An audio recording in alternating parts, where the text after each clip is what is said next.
Mother Shoyo, cut off every line from him. If he has no approach, he has no wings. Fly! Tie to the middle? Why?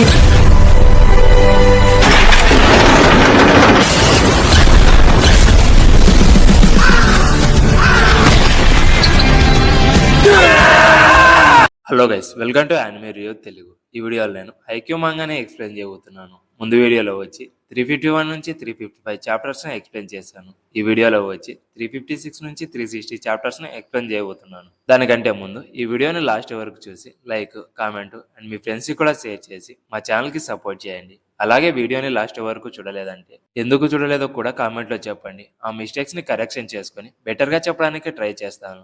అలాగే మా ఛానల్కి కొత్తగా వచ్చేట్లయితే please subscribe my channel. ఇక late చేయకుండా వీడియోని start చేద్దాం. Next chapter వచ్చి 356. కాగయామా తనకి క్విక్ సెట్ ని ఇస్తే షోయో స్పైక్ చేసి స్కోర్ చేస్తాడు. ఇక్కడ అయోనే అండ్ కామెడీ బ్లాకర్స్ ఫేస్ ని చూస్తే ఏం జరిగింది, అతను మనలో ఇంత కూడా లేడు, కానీ ఎలా మనకన్నా హైట్ జంప్ చేశాడని ఎక్స్ప్రెషన్ ని ఇస్తారు. నెక్స్ట్ ప్యానల్ లో comedy coach, టెండో, షిరబు, సెరోటోరిజావా coach, కురో, కెన్మా, Hinata friends అందరూ షాక్ అవుతారు. ఇక్కడ కాగయామా సెట్ కి షోయో ఫేస్ ని వియర్డ్ గా పెట్టి కాగయామాతో, బాల్ అక్కడే ఉంది, నా హ్యాండ్స్ దగ్గరే ఉంది కాగయామా, అలా నువ్వు సెట్స్ ఎలా ఇస్తావు, నీ చేతిలో ఏదో మ్యాజిక్ ఉందని చెప్తాడు.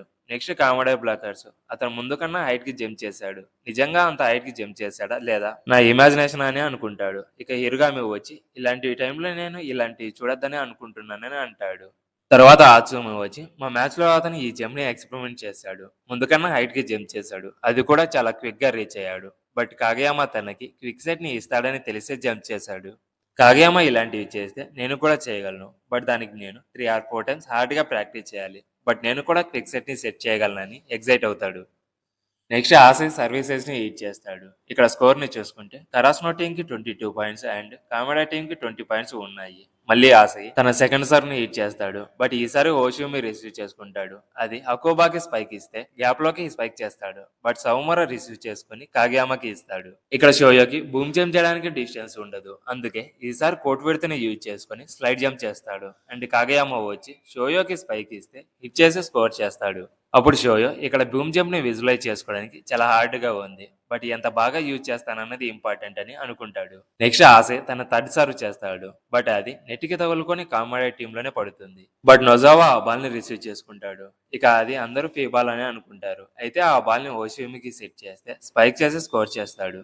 నెక్స్ట్ ఇరుగామి సర్వ్ చేస్తే సౌమరా హ్యాండ్స్ కి టచ్ అయ్యి కోర్ట్ అవుట్ సైడ్ కి వెళ్తుంది. ఇక్కడ లాస్ట్ ప్యానల్ లో మనం యామగుచిని చూసుకోవచ్చు. ఇక్కడతో చాప్టర్ అనేది అయిపోతుంది.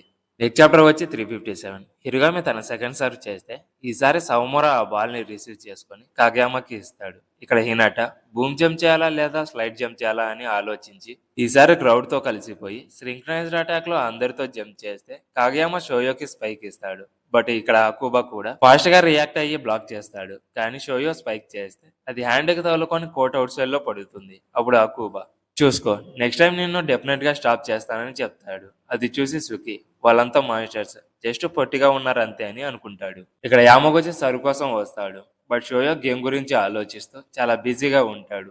అప్పుడే సౌమర షోయోని పిలిచి ఇది రొటేషన్ టైము, యామగుచి వచ్చాడని చెప్తాడు.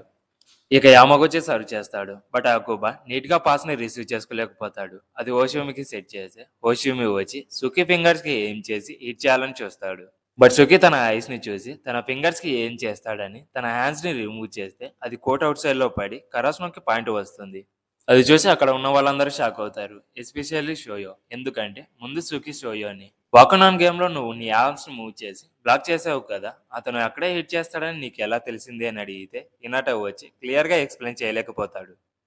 బట్ సుకి వచ్చి షోయో ఫస్ట్ ఇయర్ క్యాంప్ లో బ్లాకింగ్ ని ప్రాక్టీస్ చేస్తూ ఉన్నప్పుడు తన ఐస్ ని చూసి ఎక్కడికి హిట్ చేస్తున్నాడో తెలుసుకోవచ్చని ఫైండ్ అవుట్ చేస్తాడు. అలా ఓషియోమి స్పైక్ ని స్టాప్ చేస్తాడు. ఈ పాయింట్ తో కరాస్నో సెకండ్ సెట్ ని విన్ అవుతుంది. అది చూసి అందరూ షాక్ అవుతారు. అప్పుడు సుకి ఓషియోమి చూసి ఒక స్మైల్ ఇస్తాడు. ఇక్కడితో చాప్టర్ అయిపోతుంది.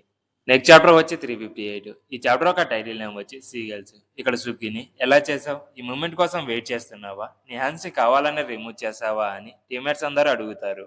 ఇక్కడ అందరూ సుకి ఓషియోమి స్పైక్ ని స్టాప్ చేయడం చూసి నెక్స్ట్ ఓషియోమి ఎలా హ్యాండిల్ చేస్తాడని అనుకుంటారు. ఇప్పుడు షోయో కాగయామాతో, ఈ రోజులో ఇది 6th సెట్.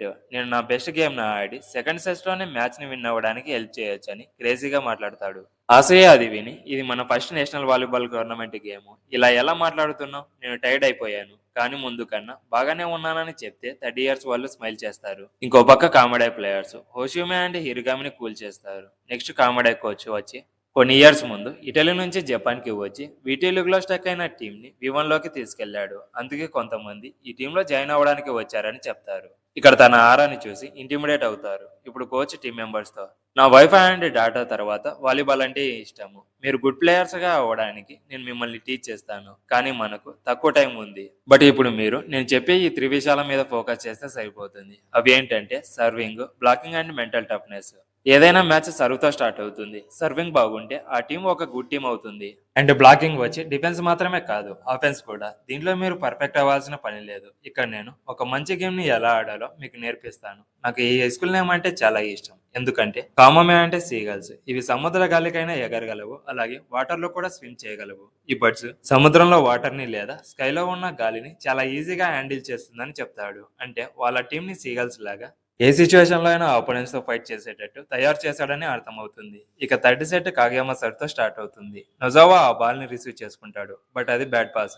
నెక్స్ట్ ఆ బాల్ ని ఆకుబాకి సెట్ చేస్తే స్పైక్ చేస్తాడు. బట్ లాస్ట్ మూమెంట్ లో టనాకా ఆ బాల్ ని సింగిల్ హ్యాండ్ తో రిసీవ్ చేసుకుంటాడు. నెక్స్ట్ కాగయామా వచ్చి సావమరకు సెట్ చేస్తే కామెడీ బ్లాకర్స్ ఆ స్పైక్ ని స్టాప్ చేస్తారు. అది చూసి ఆకాశ అండ్ ఆత్సుము షాక్ అయ్యి వాళ్ళ టీం ని కాంప్లిమెంట్ చేస్తారు. అప్పుడే వాళ్ళ దగ్గరికి ఇనార్జాకి కెప్టెన్ అయిన కిటా వచ్చి మా టీంలో మీరిద్దరు ఉన్నట్టు కరాస్నో టీంలో కూడా ఉన్నారు. ఇక్కడ కామెడీ టీం వచ్చి ఒక ప్రాపర్ గుడ్ టీము. వాళ్ళు కూడా ఎడ్జ్ లో ఉన్నారని చెప్తాడు. ఇక్కడతో చాప్టర్ అయిపోతుంది.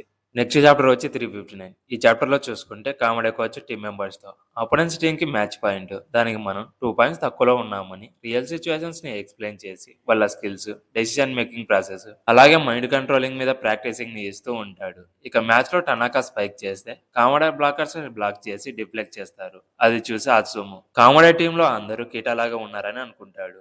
నెక్స్ట్ కరాస్నో టీము బాల్ ని రిసీవ్ చేసుకుని సుకీకి సెట్ చేస్తే స్పైక్ చేస్తాడు. బట్ అకోబా ఆ బాల్ ని రిసీవ్ చేసుకుంటాడు. కానీ అది డైరెక్ట్ కరాస్నో కోర్ట్ లోకి వెళ్తుంది. మళ్ళీ రిసీవ్ చేసుకొని బ్యాక్ లో ఉన్న ఆసేయికి సెట్ చేస్తే స్పైక్ చేసి స్కోర్ చేస్తారు. నెక్స్ట్ ఓషియోమి లైన్ షాట్ ని స్పైక్ చేసి స్కోర్ చేస్తాడు. నెక్స్ట్ ఇరుగామి స్పైక్ చేస్తే సుకి ఆ స్పైక్ ని డిఫ్లెక్ట్ చేసి రిసీవ్ చేసుకొని ఆసేయికి ఇస్తే తను మళ్ళీ స్పైక్ చేసి స్కోర్ చేస్తాడు. ఇప్పుడు నిష్నోయ బయటికి వెళ్లి తన ప్లేస్ లో హినాటా కోర్ట్లోకి వస్తాడు. అప్పుడు షోయో ఇరుగామిని అండ్ వాళ్ళ స్పైకర్స్ ని నా వైపు చూసేలా చేస్తానని చెప్తాడు. నెక్స్ట్ సవమోరా అండ్ టనాకా స్పైక్ చేస్తారు. బట్ అది పాయింటా లేదా అని అయితే మనకు తెలియదు. ఇక్కడ స్కోర్ ని చూసుకుంటే కరాస్నోకి 5 పాయింట్స్ అలాగే కామడా టీమ్ కి 5 పాయింట్స్ ఉన్నాయి. ఇక్కడ షోయో చాలా క్వైట్ గా ఉండడం చూసి ఆత్సుము ఇరిటేట్ అవుతాడు. బికాస్ నార్మల్ గా అతను ఇన్స్టింగ్స్ తో మ్యాచ్ ని ఆడతాడు. బట్ ఇక్కడ చూసుకుంటే ఆలోచిస్తూ మ్యాచ్ ని ఆడడం చూసి ఇరిటేట్ అవుతాడు. ఇప్పుడు షోయో సర్వ్ చేస్తే బాల్ ని రిసీవ్ చేసుకుని నొజావాకి స్పైక్ ఇస్తే లైన్ షాట్ ని హిట్ చేస్తాడు. బట్ షోయో ఆ బాల్ ని రిసీవ్ చేసుకుంటాడు. నెక్స్ట్ కాగయామో వచ్చి టనాకాకి సెట్ చేస్తే స్పైక్ చేస్తాడు. బట్ సువా ఆ బాల్ ని రిసీవ్ చేసుకుంటాడు. ఇక్కడ ఫస్ట్ టచ్ సెటర్ చేస్తాడు కాబట్టి అందరూ అది ఫ్రీ బాల్ అని అనుకుంటారు. బట్ ఓషియుమి వచ్చి హకూబాకి సెట్ ఇస్తే స్పైక్ చేసి స్కోర్ చేస్తాడు. అది చూసి హకూబా, ఆత్సుము అండ్ షోయోకి మైండ్ పోతుంది. నెక్స్ట్ ఆసేకి సెట్ చేస్తే స్పైక్ చేస్తాడు. బట్ ఓషియుమి వచ్చి ఆ స్పైక్ ని రిసీవ్ చేసుకుంటాడు. అది కూడా బ్లాకర్ ఛాన్స్ కి తగిలింది. నెక్స్ట్ సువా ఓషియుమికి సెట్ చేస్తే తను ఉన్న పేసింగ్ కాకోకుండా ఆపోజిట్ డైరెక్షన్ కి స్పైక్ చేసి స్కోర్ చేస్తాడు. అది చూసి సుకి, కాగయామా అండ్ షోయో షాక్ అవుతారు. నెక్స్ట్ అకోబా సర్వ్ చేస్తే ఆ బాల్ ని రిసీవ్ చేసుకుని సింక్రనైజ్డ్ అటాక్ చేయడానికి వస్తారు. అప్పుడు కాగయామా సుకీకి బాల్ ని సెట్ చేస్తాడు. బట్ కామడా బ్లాకర్స్ అందరూ బ్లాక్ చేస్తారు. అప్పుడు సుకి వచ్చి కోర్ట్ అవుట్ సైడ్ లోకి హిట్ చేస్తాడు. దాంతో ఆపోనెంట్స్ కి పాయింట్ వెళ్తుంది. ఇక్కడతో చాప్టర్ అనేది అయిపోతుంది. నెక్స్ట్ చాప్టర్ వచ్చి 360. ఇక్కడ కరాసునో టీము సెట్ 3 లో ఫస్ట్ టైమ్ అవుట్ ని తీసుకుంటారు. ఇక్కడ కోచ్ టీమ్మేట్స్ తో నెట్కి 1 స్టెప్ బ్యాక్ నిలబడుకోండి. అప్పుడు స్పైకర్స్ కి బ్లాకర్స్ యొక్క వ్యూ బెటర్ గా కనిపిస్తుందని చెప్తాడు. ఇక్కడ టైమ్అవుట్ అయిపోతుంది. నెక్స్ట్ అకోబా సర్వ్ చేస్తే సుకి రిసీవ్ చేసుకుంటాడు. బట్ ఇక్కడ కోచ్ సుకీలో స్టామినా లేదని స్పైక్ కి జంప్ చేయలేడని తెలుసుకుంటాడు. అప్పుడే కాగయామా టనాకాకి సెట్ చేస్తే స్పైక్ చేసి స్కోర్ చేస్తాడు. నెక్స్ట్ కాగయామా కోర్ట్ అవుట్ సైడ్ లోకి సర్వ్ చేస్తాడు. తర్వాత ఆసై, బీషో అండ్ ఓషియుమి స్పైక్ చేసి స్కోర్ చేస్తారు. ఇక సుకి కోచ్ తో నేను బాగానే ఉన్నానని చెప్తే సరే కూర్చొని కొంచెం ప్రెస్ తీసుకోమని చెప్తాడు. నెక్స్ట్ సవమోరా సర్వ్ చేస్తే రిసీవ్ చేసుకుని హిరుగామికి సెట్ చేస్తే స్పైక్ చేస్తాడు. బట్ సవమోరా రిసీవ్ చేసుకుని కాగయామాకి ఇస్తే కాగయామా వచ్చి ఆసైకి సెట్ చేస్తాడు. ఇక్కడ చూసుకుంటే Hinata boom jump and slide jump లో చాలా డిఫరెన్స్ ఉందని హిరుగామి తెలుసుకుంటాడు. బట్ ఇక్కడ కామెడా బ్లాకర్స్ ఆసై స్పైక్ ని స్టాప్ చేస్తారు. బట్ అది మళ్ళీ కరాస్నో కోర్ట్ లో పడుతుంది. టనాకా అండ్ నిష్నోయ ఆ బాల్ ని సేవ్ చేసి ఆసేకి ఇస్తే ఎయిర్ లో తన పామ్ ని చేంజ్ చేసి హిట్ చేస్తాడు. అది వాటర్ ఫాల్ బాల్. బట్ ఈసారి హిరుగామి ఆ బాల్ ని రిసీవ్ చేసుకొని ఓషుమికి సెట్ చేస్తే స్పైక్ చేసి స్కోర్ చేస్తాడు. ఇక్కడ కామెడా గేమ్ ని చూసి షాక్ అయిపోతారు. ఇక్కడ కీటా వచ్చి మిడిల్ స్కూల్లో హిరుగామితో మ్యాచ్ ని ఆడానని గుర్తుకు వస్తుంది. ఇప్పుడు హిరుగామి మిస్టేక్ చేయడం వల్ల నువ్వేమి చనిపోవని ఆ రోజు ఓషుమిని నాకు టీచ్ చేశాడని తన మనసులో అనుకుంటాడు. నెక్స్ట్ ఓషుమి సర్వ్ చేస్తే ఆ బాల్ ని నిష్నోయ రిసీవ్ చేసుకుంటాడు. బట్ అది ఆపోజిట్ కోర్ట్ లోకి వెళ్తుంది. కానీ కాగయామా జంప్ చేసి బాల్ ని డంప్ చేస్తాడు. బట్ మైండ్ ని చేంజ్ చేసుకొని షోయోకి సెట్ చేస్తాడు. బట్ హిరుగామి కాగయామా షోయోకి సెట్ చేస్తాడని వెయిట్ చేస్తాడు. షోయో స్పైక్ చేస్తే హిరుగామి బ్లాక్ చేస్తాడు. అయినా కూడా ఆ బాల్ ని రిసీవ్ చేసుకొని సేవ్ చేస్తారు. ఇక్కడతో చాప్టర్ అయిపోతుంది. ఈ వీడియో అయితే ఇంతే గైస్. ఇలాంటి వీడియోస్ ఇంకా కావాలంటే మా ఛానల్ కి సబ్స్క్రిప్షన్ తీసుకొని సపోర్ట్ చేయండి గైస్. అలాగే మా ఛానల్ కి కొత్తగా వచ్చేట్లయితే సబ్స్క్రైబ్ మై ఛానల్. నెక్స్ట్ వీడియోలో మరిన్ని యానిమే వీడియోస్ తో మళ్ళీ కలుద్దాం. Until then by.